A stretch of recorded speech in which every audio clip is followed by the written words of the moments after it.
Hello guys, this is Girish Kumar and welcomes to Gradient Classes. आपके छत्तीसगढ़ सहायक शिक्षक भर्ती 2022 विज्ञान प्रयोगशाला का सिलेबस स्टार्ट कर दिया गया है, जिसमें फर्स्ट फिजिक्स का पार्ट कवर हो रहा है, जिसमें फिजिक्स का मोशन चैप्टर का पार्ट 1 पहले से अपलोड कर दिया गया है। आज की वीडियो में हम आपका मोशन चैप्टर का पार्ट 2 देखेंगे। तो सबसे पहले आप पार्ट 1 को देख के आइए, देन उसके बाद आप पार्ट 2 को देखिए, ताकि क्योंकि दोनों आपका पार्ट 1 पार्ट 2 एक दूसरे से इंटरकनेक्टेड है। पार्ट 1 को आप अच्छे से देख के आएंगे तो आपको पार्ट 2 भी अच्छे से समझ आएगा। तो चलिए आज का स्टार्ट करते हैं हमारा वीडियो। आज हम स्टार्ट करेंगे आपका त्वरण। ठीक है, आपका मोशन चैप्टर का ये पार्ट 2 है, तो इसमें आज देखेंगे हम लोग त्वरण। ठीक है, क्या होता है त्वरण? एक्सेलरेशन। किसी वस्तु के वेग में परिवर्तन की दर उसका त्वरण कहलाता है। ठीक है, किसी वस्तु के वेग में परिवर्तन की दर उसका त्वरण कहलाता है। वेग में परिवर्तन का दर क्या होता है? जब कोई ऑब्जेक्ट किसी पर्टिकुलर डायरेक्शन में अपने पोजीशन को चेंज करता है तो उसको हम लोग क्या बोलते हैं? वेग बोलते हैं या वेलोसिटी बोलते हैं। ठीक है, अब वेलोसिटी में जो टाइम के रिस्पेक्ट में चेंज होता है उसको हम लोग क्या बोलते हैं? एक्सेलरेशन कहते हैं। ठीक है, जैसे ये मान के चलिए आपका वेग क्या होता है, जैसे ये आपका कोई पाथ है, यहाँ पास कोई ऑब्जेक्ट है। ठीक है, यहाँ पास लेट्स सपोज कोई ऑब्जेक्ट है, तो इस पाथ में क्या होता है? टाइम के रिस्पेक्ट में जब ये यहाँ से चलते हुए यहाँ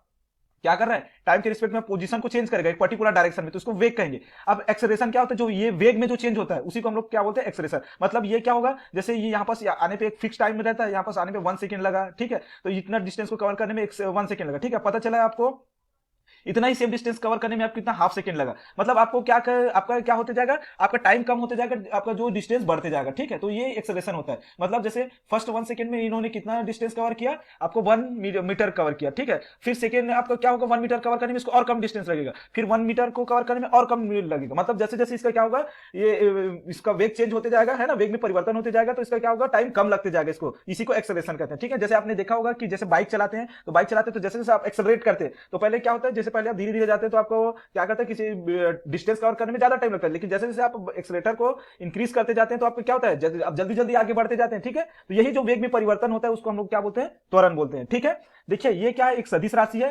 क्योंकि आपका क्या है? वेग, आपका वेग एक सदिश राशि है, तो वेग में परिवर्तन की दर को हम लोग क्या बोलते हैं? वेग में परिवर्तन की दर को त्वरण बोलते हैं। ठीक है, तो ये क्या होगा? जब वेग सदिश राशि है तो ये त्वरण भी हमारा क्या होगा? सदिश राशि होगा। ठीक है, वेग में परिवर्तन की दिशा में होती है, इसका मात्रक मीटर पर सेकंड है। ठीक है, इसका मात्रक क्या है? मीटर पर सेकंड। ठीक है, इसका मात्रक होता है मीटर पर सेकंड का स्क्वायर। ठीक है, क्योंकि वेग का होता है मीटर पर सेकंड, और इसका अलग से क्या होगा? सेकंड, तो ये मल्टीप्लाई करेंगे तो मीटर पर सेकंड का स्क्वायर होगा। आई होप यहां तक सबको अच्छे से समझ आया होगा।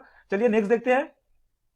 देखिए आपका नेक्स्ट क्या होता है? अब देखिए इसका टाइप्स ऑफ एक्सेलरेशन देखते हैं या त्वरण के प्रकार देखते हैं। त्वरण के मुख्यतः निम्नलिखित प्रकार होता है। पहला एक समान त्वरण, जिसको बोलते हैं हम लोग यूनिफॉर्म एक्सेलरेशन। ठीक है, यदि कण की गति के दौरान त्वरण का परिमाण व दिशा नियत हो तो इस कण का त्वरण क्या होता है? एक समान त्वरण तथा इसकी गति एक समान त्वरित गति कहलाती है। मतलब इसके कहने का मतलब ये क्या है? जैसे एक एक्सेलरेट तो हो रहा है, मतलब ये जैसे मान के चलिए यहां से जा रहे हैं तो धीरे धीरे क्या हो, पहले यहां था फिर ऐसे जाने में धीरे धीरे उसका क्या हो रहा है? स्पीड बढ़ते जा रहा है, इसका स्पीड क्या हो रहा है? चेंज होते जा रहा है। बट क्या होगा? एक निश्चित टाइम डिस्टेंस में निश्चित क्या होगा? इसका वेग में परिवर्तन होगा। ठीक है, तो इसको हम लोग क्या बोलेंगे? एक समान त्वरण बोलेंगे। मतलब इसको मान के चलिए 1 मीटर के डिस्टेंस को कवर करने में इनको क्या हो रहा है?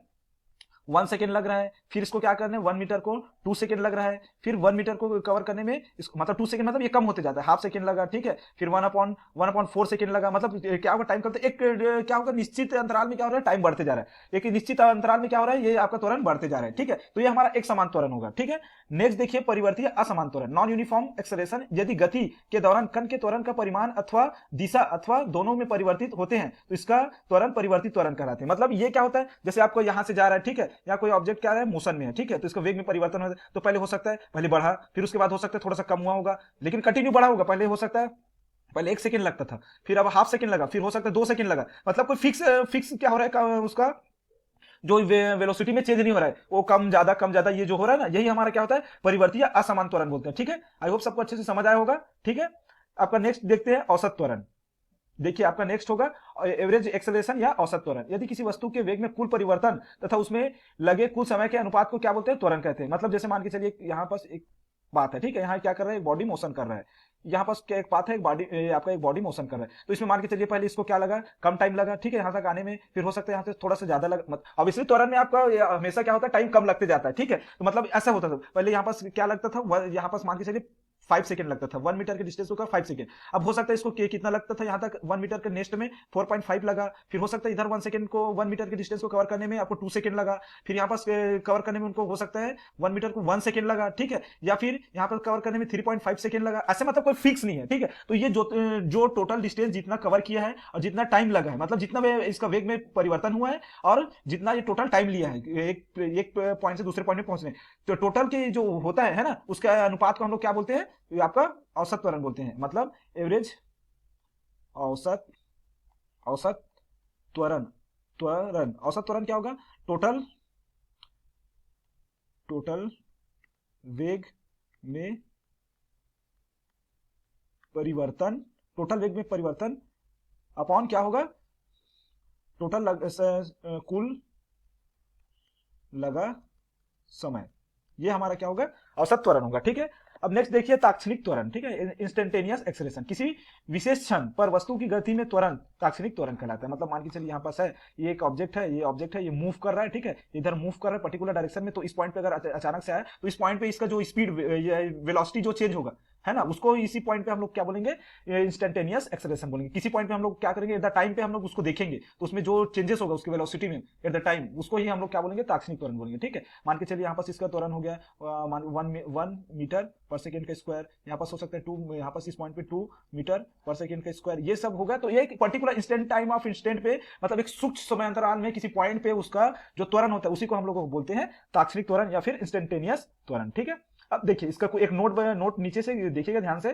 त्वरण धनात्मक, शून्य अथवा ऋणात्मक हो सकता है। ठीक है, आपका जो एक्सेलरेशन हो सकता है वो एक तो पॉजिटिव हो सकता है, नेगेटिव हो सकता है, या फिर जीरो हो सकता है। ठीक है, कैसे कैसे हो सकता है? देखिए इसमें से आप इसी कॉन्सेप्ट आप समझ जाएंगे। आपका जो uniform acceleration, non uniform acceleration था ना, परिवर्तित त्वरण, अपरिवर्तित त्वरण, एक समान त्वरण, इसको और अच्छे से इसमें से समझ सकते हैं। धनात्मक त्वरण का अर्थ है कि वेग समय के साथ बढ़ रहा है। मतलब ये क्या है आपका धनात्मक त्वरण? क्या होगा? वेग क्या हो रहा है? समय के साथ क्या हो रहा है? बढ़ रहा है। ठीक है, मतलब इस पॉइंट पे इसका क्या था, ये मतलब 1 सेकंड में ये क्या करता था? 1 मीटर कवर करता था। सेकंड, फिर दूसरी बार 1 सेकंड में इसने 2 मीटर कवर किया, फिर तीसरी बार 1 सेकंड में इसने 3 मीटर का। ये कंटिन्यू क्या हो रहा है? टाइम सेम है, फिक्स है, बट इसका क्या हो रहा है? डिस्टेंस जो कवर कर रहा है वो बढ़ते जा रहा है। ठीक है, तो इसको हम लोग धनात्मक वेग में परिवर्तन बोलेंगे। ठीक है, शून्य का अर्थ है त्वरण समान, मतलब यहां से जा रहा है, मतलब ये यहाँ पास ये पॉइंट से स्टार्ट किया और इस पॉइंट में अगर स्टार्ट किया और यहाँ पास आने में 1 सेकंड में ये कितना 1 मीटर कवर कर रहा है, फिर 1 सेकंड में 1 मीटर कर रहा है, फिर 1 सेकंड में 1 मीटर कर रहा है। मतलब ये क्या कर रहा है? सेम टाइम इंस्टेंट में सेम डिस्टेंस कवर रहा है। क्योंकि हम तो ये क्या होगा? हमारा वो त्वरण क्या होगा? शून्य होगा, क्योंकि त्वरण हमेशा क्या होता है? तो बढ़ेगा या कम होगा। ठीक है, तो अब सेम रहेगा उसका स्पीड, तो उसका तो कोई त्वरित ही नहीं होगा, क्योंकि आपका त्वरण होता है,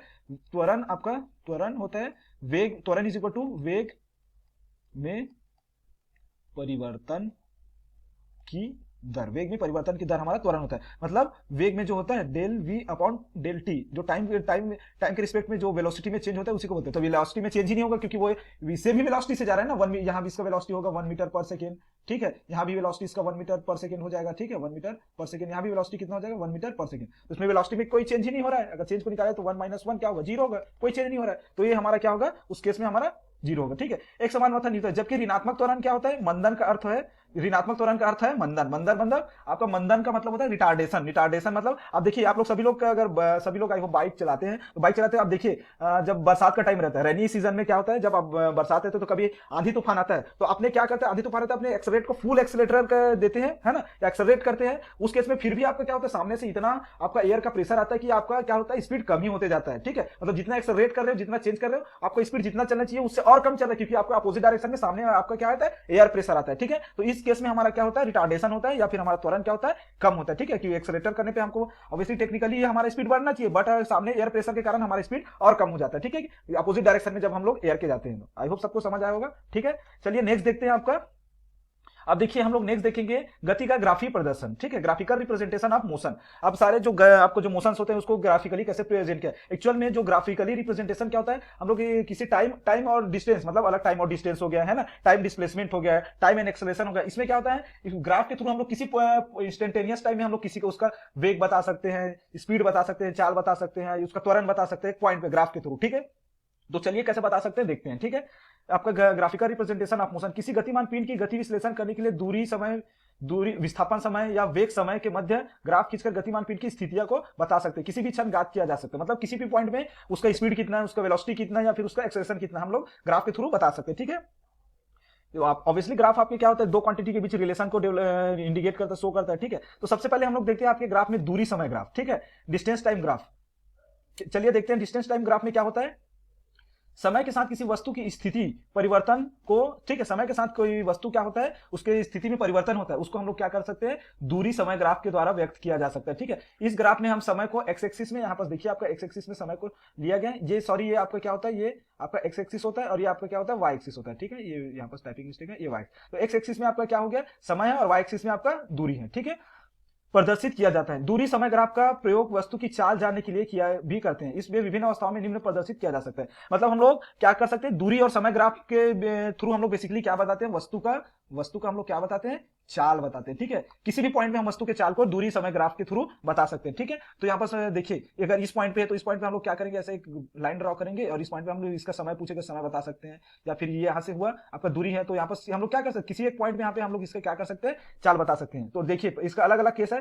फर्स्ट केस में देखिए, एक समान चाल से गतिमान किसी वस्तु की दूरी ग्राफ, ठीक है, एक समान चाल से किसी वस्तु का दूरी समय ग्राफ समय के अक्ष न्यून कोण बनाती हुई एक सरल रेखा होता है। ठीक है, अगर ऑब्जेक्ट है या कोई वस्तु है, अगर एक समान चाल से अगर आगे बढ़ रहा है, चल रहा है, तो इसमें उसका ग्राफ कैसे बनेगा, एक आपका एक ऐसा ग्राफ बनेगा, एक्सिस बनेगा। एक्सिस में आपका जो ओरिजिन से एक स्ट्रेट लाइन, ठीक है, तो एक्स एक्सिस से न्यून कोण मतलब 90 अंश या 90 डिग्री से कम का एंगल बनाते हुए क्या होगा, एक न्यून कोण बनाते हुए एक सरल रेखा होगा। ठीक है, यहाँ पर दिखाई दे रहा है आपका एक्सिस है और यहाँ पे एक सरल रेखा है, ये क्या होगा, एक न्यून कोण बनाते हुए एक सरल रेखा होगा। ठीक है, तो यहाँ बेसिकली हम लोग आपके दूरी समय ग्राफ से क्या बताते हैं, किसी वस्तु के किसी क्षण हम लोग उसका चाल बताते हैं। ठीक है, चलिए नेक्स्ट देखते हैं आपका सेकंड केस। आपका सेकंड केस में क्या है, देखिए असमान चाल से चलती हुई किसी गतिमान वस्तु का दूरी समय ग्राफ एक टेढ़ी मेढ़ी रेखा में अथवा कोई एक वक्र होता है। ठीक है, तो इसके जस्ट पहले हमने देखा जब क्या होता है, जब आपका कोई वस्तु एक समान चाल से गति करता है तो ये क्या होता है, एक्स एक्सिस से न्यून कोण बनाते हुए एक सरल रेखा होता है। ठीक है, अब सेकंड केस में, इस केस में देखिए, सेकंड केस में असमान चाल से चलती हुई किसी गतिमान वस्तु का दूरी समय ग्राफ, ठीक है, दूरी समय ग्राफ टेढ़ी मेढ़ी अथवा कोई टेढ़ी मेढ़ी रेखा अथवा कोई एक वक्र होता है। ठीक है, तो यहाँ पास आप ग्राफ के थ्रू देख सकते हैं, यहाँ पास एक ऐसा लाइन गया, फिर एक वक्र के टाइप गया है। ठीक है, या फिर एक टेढ़ी मेढ़ी ऐसा हो सकता है, कभी ऐसा ये ऐसा भी हो सकता है। ठीक है, तो इसमें भी दो पार्ट है। देखिए सबसे पहले जब घटती चाल से गतिमान का वस्तु, पहले क्या था, उसका चाल ज्यादा था तो धीरे धीरे ऐसे बढ़ते गया, फिर यहाँ पास देखिए इसका चाल क्या हो रहा है, धीरे धीरे कम हो रहा है। ठीक है, ये आपका फर्स्ट चाल घटती चाल से गतिमान वस्तु का दिखा रहा है। अब सेकंड होता है आपका बढ़ती चाल से गतिमान वस्तु। ठीक है, धीरे धीरे क्या हो रहा है, ऐसे ऐसे फिर क्या हो रहा है, बढ़ रहा है, इसका देखते बढ़ते जाइए, ऐसे बढ़ रहा है। ठीक है, ये क्या होता है, आपका सेकंड होता है, जिसमें असमान चाल से चलते हुए गतिमान वस्तु का समय दूरी ग्राफ क्या होता है, टेढ़ी मेढ़ी या एक वक्र होता है। ठीक है, अब थर्ड केस में देखिए, विराम अवस्था में किसी वस्तु का दूरी समय ग्राफ समय के अक्ष के समांतर एक सरल रेखा होता है। ठीक है, ये आपका जो रहता है विराम अवस्था में, मतलब कोई क्या रहता है, आपका ऑब्जेक्ट क्या रहता है, विराम अवस्था में रहता है। ठीक है, तो उसमें दूरी समय ग्राफ आपका विराम अवस्था में, जैसे मान के चलिए पहले स्टार्टिंग में क्या रहता है, ऐसे स्टार्ट किया, उसके बाद यहाँ पास आके रुक गया तो आपका, क्योंकि रुक गया तो दूरी यहाँ से देखिए दूरी बढ़ रहा है, पहले यहाँ से यहाँ तक आया, फिर दूरी यहाँ पास आके कांस्टेंट हो गया। ठीक है, अब यहाँ पास देखिए आपका समय कंटिन्यू बढ़ते जा रहा है, लेकिन आपका डिस्टेंस उतना ही है। ठीक है, तो ये आपके समय अक्ष के देखिए, ये आपका क्या है, ये वाला आपका समय अक्ष है। समय अक्ष के समानांतर क्या होता है, ये आपका एक सरल रेखा होता है, तो समय अक्ष के समानांतर आपका एक समय हो गया। ठीक है, देखिए एक बार रिवाइज करते हैं, विराम अवस्था में किसी वस्तु का दूरी समय ग्राफ समय अक्ष के एक समांतर सरल रेखा होता है। आई होप यहां तक सबको समझ आया होगा। चलिए नेक्स्ट देखते हैं। ठीक है, नेक्स्ट देखिए, फर्स्ट हमने देखा दूरी समय ग्राफ, अब देखिए विस्थापन समय ग्राफ। ठीक है, फर्स्ट देखे हमने दूरी समय ग्राफ, अब ये सेकंड देखते हैं हम लोग विस्थापन समय ग्राफ, डिस्प्लेसमेंट टाइम ग्राफ।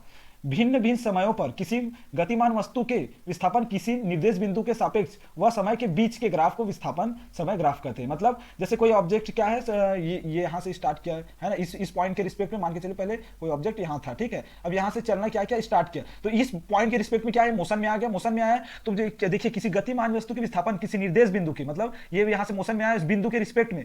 ठीक है, और यहाँ से रिस्पेक्ट में यहाँ आगे जाते जाएगा तो टाइम भी लगेगा, समय भी चेंज होगा, और इसका क्या होगा, मोशन भी, और इसका स्पीड भी चेंज होगा। तो जो स्पीड में चेंज होगा उसको हम लोग विस्थापन बोलेंगे। अब समय के साथ जो विस्थापन में जो होता है या वेलोसिटी में चेंज होता है, समय के साथ इसका वेग में जो चेंज होता है वो कौन बताता है, ये विस्थापन समय ग्राफ ही बताता है। ठीक है, समय के साथ किसी ऑब्जेक्ट के है ना, या किसी वस्तु के अगर वेग में जो चेंज होता है वो आपका विस्थापन समय ग्राफ बताता है। ठीक है, इसमें भी तीन केसेस होते हैं, तो चलिए तीनों केसेस को देखते हैं एक एक करके। फर्स्ट है आपका एक समान वेग से गतिमान किसी वस्तु का विस्थापन समय ग्राफ अक्ष से न्यून कोण बनाती हुई एक सरल रेखा। तो सेम अगर मान के चलिए कंटिन्यू अगर क्या हो रहा है, बढ़ रहा है, मतलब एक ही स्पीड से बढ़ रहा है। ठीक है, अगर उसका वेग क्या हो रहा है, कंटिन्यू सेम स्पीड से क्या हो रहा है, सेम टाइम में सेम डिस्टेंस क्या हो रहा है, चेंज हो रहा है, या उसका वेग क्या हो रहा है, समान समय में समान वेग में क्या हो रहा है, चेंज हो रहा है, तो ये क्या होगा, एक सीधी रेखा से जाएगा क्योंकि सेम चेंज हो रहा है। ठीक है, और ये क्या हो रहा है, समय अक्ष के सापेक्ष क्या है, 90 डिग्री न्यून कोण, मतलब 90 डिग्री से कम का एंगल बना हुआ है। ठीक, जैसा सेम आपने अभी देखा आपका दूरी समय ग्राफ में। ठीक है, यहाँ का सेकंड केस में देखिए असमान वेग से गतिमान वस्तु विस्थापन समय का एक टेढ़ी मेढ़ी रेखा अथवा वक्र होता है। ये भी क्या होता है, सेम होता है। विस्थापन में क्या होता है, एक घटती हुई विस्थापन है। ठीक है, ये यहाँ पर देखिए बढ़ती हुई गति यहाँ पर देखिए हम लोग क्या देखे थे, घटती चाल से गतिमान वस्तु, ये देखिए ये आपका है, ये यहाँ पर एक घटती त्वरण से गति मान गतिमान वस्तु, ठीक है, घटती त्वरण से गतिमान वस्तु, और ये आपका क्या है, बढ़ती त्वरण से गतिमान वस्तु, ठीक है, बढ़ती त्वरण से गतिमान वस्तु। ये आपका घटती त्वरण से देखिए यहाँ से ऐसे ऐसे जाके फिर यहाँ पर हाईएस्ट गया, फिर धीरे धीरे क्या हो रहा है, ऐसे कम हो रहा है, ठीक है। अब ये क्या हुआ, धीरे धीरे कम हुआ, फिर बढ़ते बढ़ते ये देखिए ये कंटिन्यू क्या हो रहा है, बढ़ रहा है, ठीक है। तो आपका असमान वेग से किसी वस्तु का विस्थापन समय ग्राफ एक तो टेढ़ी मेढ़ी रेखा हो सकता है या फिर कोई एक वक्र होता है, ठीक है। यहाँ पर वक्र दिखा, ये ऐसा टेढ़ा मेढ़ा भी हो सकता है ऐसे, ठीक है।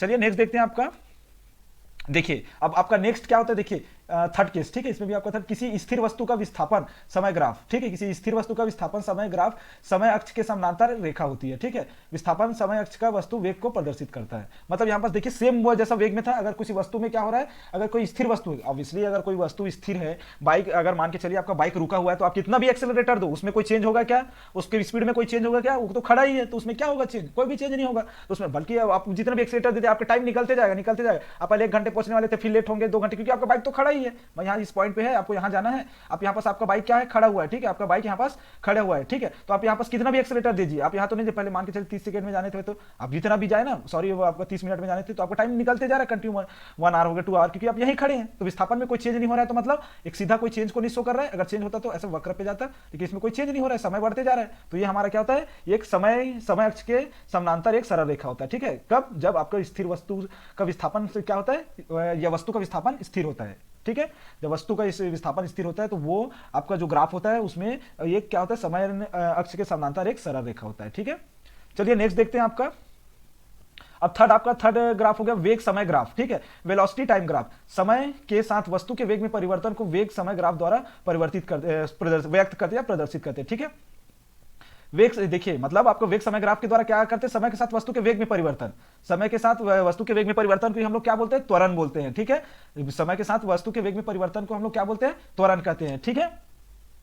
तो हम लोग आपको वेग और समय ग्राफ के थ्रू हम किसी पॉइंट पे किसी वस्तु का हम लोग त्वरण बता सकते हैं, ठीक है।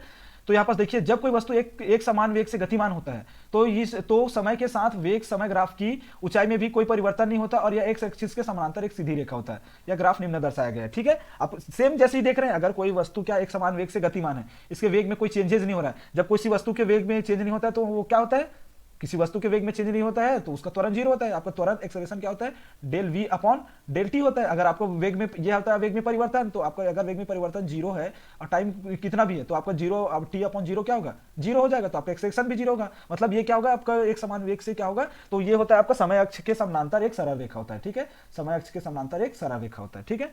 सेकंड देखिए, एक समान त्वरित गति के लिए वेग समय ग्राफ में एक सरल रेखा होता है, ठीक है। एक समान त्वरित गति के लिए क्या होता है, आपका वेग समय ग्राफ निम्न होता है, ठीक है। एक समान वेग के लिए, अब एक समान त्वरित गति मतलब क्या होता है, हर एक पॉइंट पे इसका क्या हो रहा है, डिस्टेंस हर एक समय पे ये क्या रहा है, ज्यादा डिस्टेंस कवर कर रहा है, ठीक है। मान के चलिए 1 सेकंड में इसने 1 मीटर किया, फिर अगला सेकंड में इसने 2 मीटर कवर किया, फिर अगला सेकंड में 3, मतलब कंटिन्यू इसका क्या हो रहा है, टाइम इतना ही है, टाइम के साथ साथ इसका क्या हो रहा है, जो डिस्टेंस कवर कर रहा है, इसका जो चाल है वो भी क्या होता है, बढ़ते जा रहा है। सॉरी, आपका वेलोसिटी है, वेलोसिटी भी क्या हो रहा है, कंटिन्यू बढ़ते जा रहा है। तो इसमें क्या होगा, कंटिन्यू बढ़ते जा रहा है। देखिए पहले इस पॉइंट पे था, इस पॉइंट पे इतना था, अगर इस पॉइंट पे कंसीडर करेंगे तो इतना आ गया, ठीक है। फिर इस पॉइंट पे कंसीडर किया तो देखिए और बड़ा हो गया, क्योंकि एक्चुअल में जो वक्र के अंदर का जो एरिया रहता है, यही तो हमारा क्या बताता है, इसमें एक्सेलरेशन बताता है। तो पहले इतना था, फिर इतना हुआ, फिर देखो इसके अंदर का एरिया बढ़ते जा रहा है ना, ठीक है।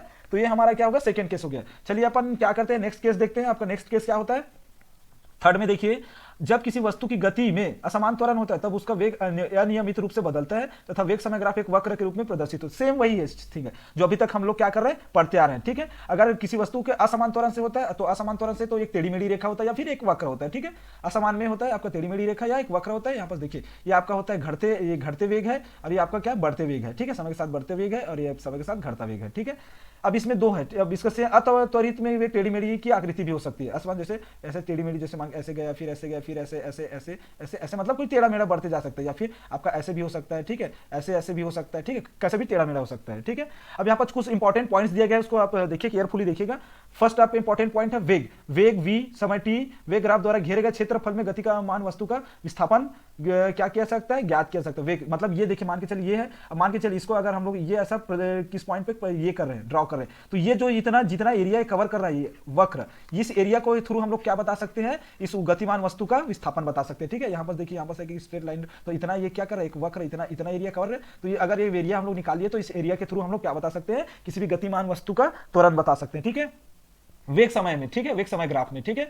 अब सेकेंड है वेग समय ग्राफ का ढाल किसी गतिमान वस्तु के त्वरण को प्रदर्शित करता है। मैंने अभी बताया जो ये ढाल है वो क्या करता है, आपके त्वरण को प्रदर्शित करता है। जैसे इस पॉइंट पे था तो मान के चलिए यहाँ पास क्या है, यहाँ पर 2 है, 1 है, तो 1 और सॉरी यहाँ पर 4 है, ठीक है, 4/2। अब ये आपका क्या वेग मीटर पर सेकेंड और आप समय सेकेंड, तो आपका 2 1 2 2 2 4, तो ये आ जाएगा आपका 2 मीटर पर सेकेंड का स्क्वायर। यहाँ पर इस पॉइंट पे इसका क्या होगा, वस्तु का वेग कितना, त्वरण कितना होगा, 2 मीटर पर सेकेंड स्क्वायर, ठीक है। आई होप ये समझ आया, मतलब वक्र के किसी भी पॉइंट पे हम लोग क्या कर सकते हैं, उस गतिमान वस्तु के त्वरण को बता सकते हैं, ठीक है।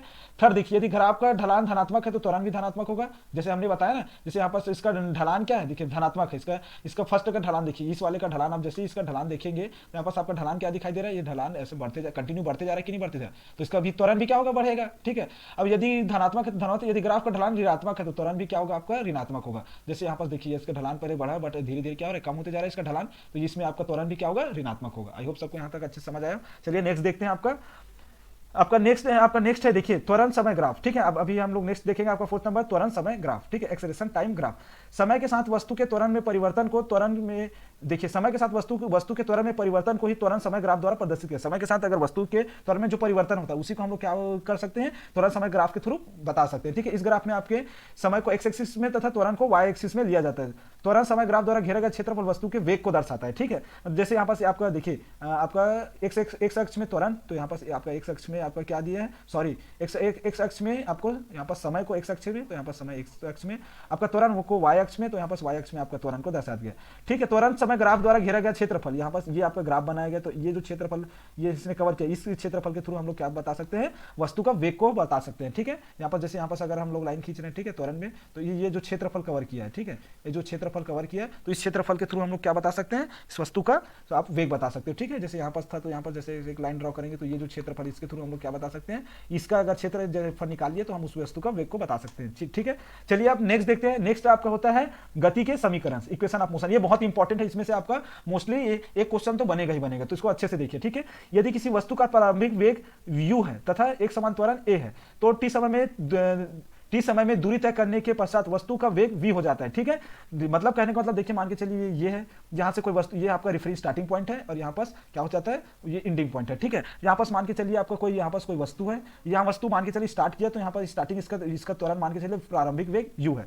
अब जैसे जैसे u होता है तो जैसे जैसे इसकी वेग में परिवर्तन होता है तो इसका एक्सेलरेशन a हो जाता है, ठीक है। अब इसको क्या करते हैं, t, इसको यहाँ से आने में कितना समय लगता है, t समय लगता है। t समय के बाद ये कितना दूरी कवर कर लेता है, u दूरी कवर कर लेता है, ठीक है, सॉरी v दूरी कवर कर लेता है, v दूरी कवर कर लेता है, ठीक है। तो इसके लिए जितना दूरी कवर करता है उसके अकॉर्डिंग इसका 3 इक्वेशन ऑफ मोशन दिया गया, गति के 3 समीकरण दिए गए, जिसके थ्रू हम इसका क्या कर सकते हैं, इसका आपका फाइनल इनिशियल आपका वेलोसिटी निकाल सकते हैं, त्वरण निकाल सकते हैं, इसका फाइनल वेलोसिटी निकाल सकते हैं, समय निकाल सकते हैं, ठीक है, और इसमें कितना डिस्प्लेसमेंट हुआ है ये भी निकाल सकते हैं, ठीक है। तो चलिए इसकी गति के सारी इक्वेशन को 1 by 1 देखते हैं।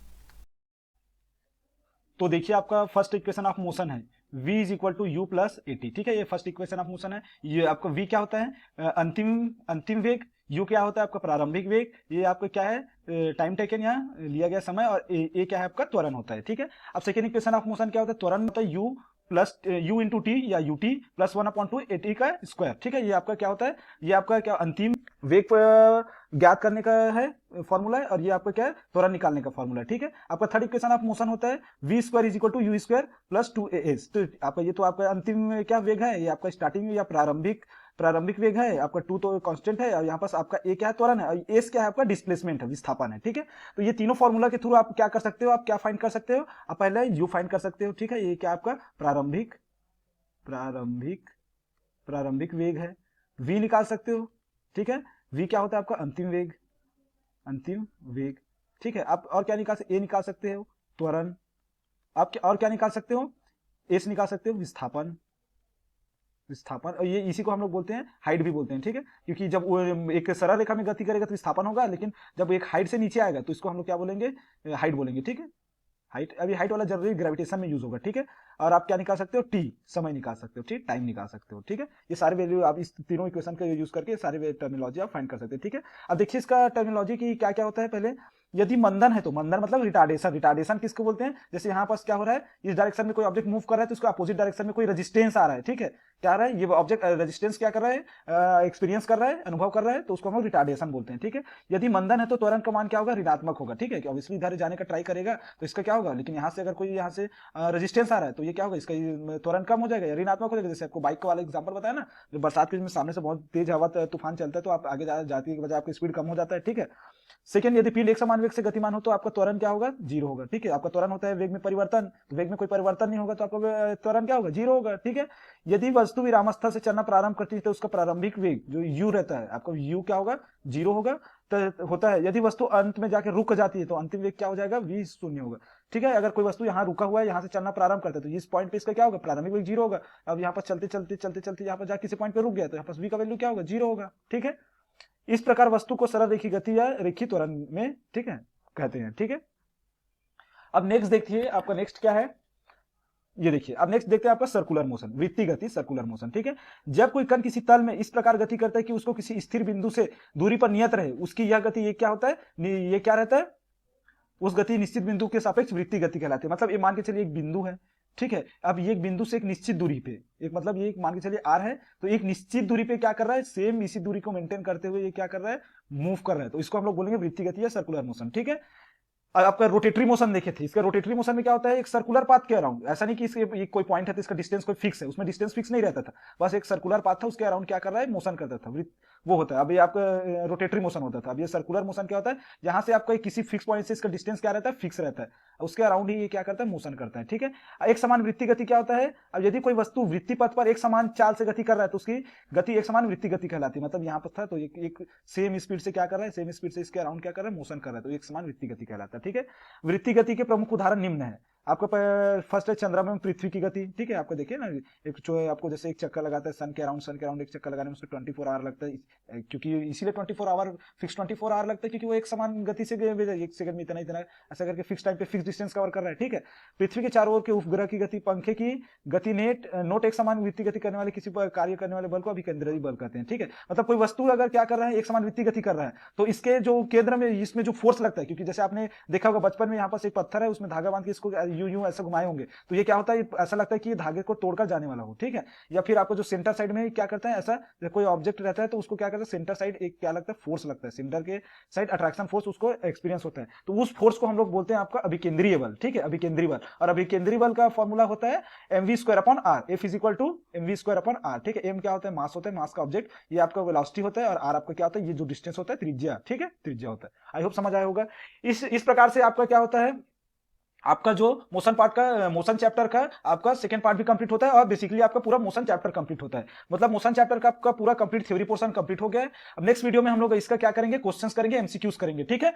तो आपको क्या करिएगा, पहले एमसीक्यूज करने से पहले अच्छे से इस चैप्टर को पढ़ लीजिएगा, दोनों थ्योरी पार्ट 1 और पार्ट 2 को, फिर उसके बाद हम लोग क्या करेंगे, आपका न्यूमेरिकल सॉल्व करेंगे। ये जो पीडीएफ है आप हमारे टेलीग्राम चैनल से डाउनलोड कर सकते हैं, ठीक है, जिसका लिंक आपको डिस्क्रिप्शन में दिया गया है। अगर आपको वीडियो बहुत अच्छा लगा तो प्लीज लाइक करिए, चैनल में नया है तो सब्सक्राइब करिए, और अपने फ्रेंड लोगों के साथ ज्यादा से ज्यादा शेयर करिए। आज के लिए इतना ही, तब तक के लिए जय हिंद, वंदे मातरम।